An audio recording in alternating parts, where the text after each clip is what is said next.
Things you can do to protect yourself and your families against CAS deceit.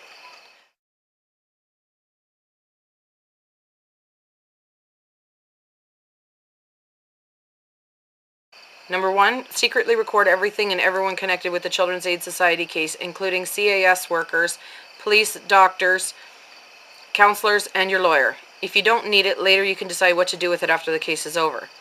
If these people are doing what they should be doing and not lying, misleading, or breaking the law, you can always delete the recordings after you are done with CAS. If you do catch them, you can use the recording to prove perjury and possibly later file a large compensatory lawsuit. Number 2, never sign any consents. Don't volunteer information.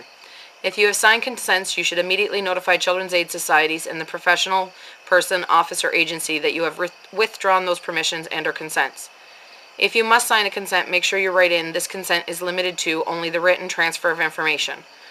All other methods, such as information transferred by telephone or personal conversations, are not admissible in court regarding this file," and add the file number. If the CAS refuses this consent written in this manner, cross out and initial the crossed out section, and they can explain to the judge why and what evidence they have that requires them to have such information, and the judge can order them if needed. Oftentimes, CAS will trick you into signing them in a manner that they can easily be misinterpreted and manipulated. Don't be fooled. If you need further help on this issue, please contact one of the great advocates on these groups or a lawyer before you sign anything. If you are forced to sign a consent by being ordered to, argue that all information that the CAS is requesting be requested in writing and a copy of all material received be submitted in its entirety, the court's continuing record, and a copy sent to you, not your lawyer. Number 3, demand that Children's Aid Society put any concerns it has in writing so that you may take them to your lawyer to arrange a meeting to discuss possible resolution, at which point you will arrange to come with your lawyer and discuss that solution. Number 4, always expect the worst case scenario when considering Children's Aid Society's motives and desires. They will likely pretend to be helping you when in fact they are working to get a stranglehold on you and your family. Number 5, require everything from CAS to be in writing. CAS does not like to be held accountable for bad faith actions or breaches of law. CAS creates policy that allows them maximum deniability. In other words, they want to say and do things that they can easily deny or cover up. Also, you can demand things be in writing if you have a language barrier, learning disability, or hard of hearing. Be sure to secretly record any verbal refusal.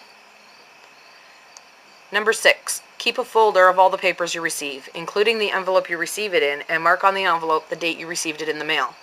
Have one set of papers that is kept in chronological order in which they were received, including the papers you served or filed. We suggest you make a second copy to use as a working copy. This way your papers are organized and you have a spare if you ever need it. Number 7, always record any visits with your children and bring a camera, a cell phone camera, or even a digital recorder to record and photograph any marks on your kids. Most cell phones have an audio recorder on them, but an MP3 player is better. You have the right to record under Section 183.1 of the Criminal Code of Canada. Number 8, get involved with groups such as Stop the Children's Aid Society from Taking Children from Good Parents and CAS Ontario, or any other CAS-related group. Number 9, write a letter to your local member of provincial parliament detailing your complaint against the Children's Aid Society agency you are dealing with. Be sure to include names, dates, places, and incidents.